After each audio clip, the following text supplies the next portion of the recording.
Black holes మరియు white holes మధ్య సంబంధం ఏంటి? ఇవి పోర్టల్సా? ఇవేమన్నా టైమ్ పోర్టల్సా? నిజమా? ఇవాళ మనం ఈ వీడియోలో వాటి గురించి తెలుసుకుందాం.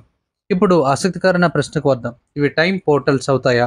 మనల్ని మరో గ్యాలక్సీకి తీసుకువెళ్తాయా?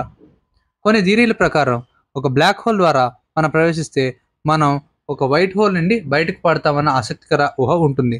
ఇది వామ్ హోల్స్ అనే కాన్సెప్ట్కి దగ్గరగా ఉంటుంది. అంటే ఒక స్పేస్ టైమ్ షార్ట్ కట్. అయితే వీటి ద్వారా మనం టైం ట్రావెల్ కూడా చేయొచ్చు. అవునా? ఈ విభాగంలో కానీ చాలా సమస్యలున్నాయి. మనం బ్లాక్ హోల్‌లోనికి వెళితే అక్కడ అతి భారీ గ్రావిటీ వల్ల మన శరీరం ముక్కలైపోతుంది. అవును. మీరు విన్నది నిజమే. బ్లాక్ హోల్‌లో పడితే గ్రావిటీ దెబ్బకి ముక్కలు ముక్కలైతుంది. బ్లాక్ హోల్ చాలా పెద్దది. అండ్ ఇంకా ఇప్పటి వరకు వైట్ హోల్‌లో పరిశీలన లేదన్న కారణంతో ఇది నిజంగా పనిచేస్తుందన్నది పెద్ద ప్రశ్న. కానీ శాస్త్రవేత్తలు చెప్తున్న దాన్నేమిటంటే మనం ఇప్పటికే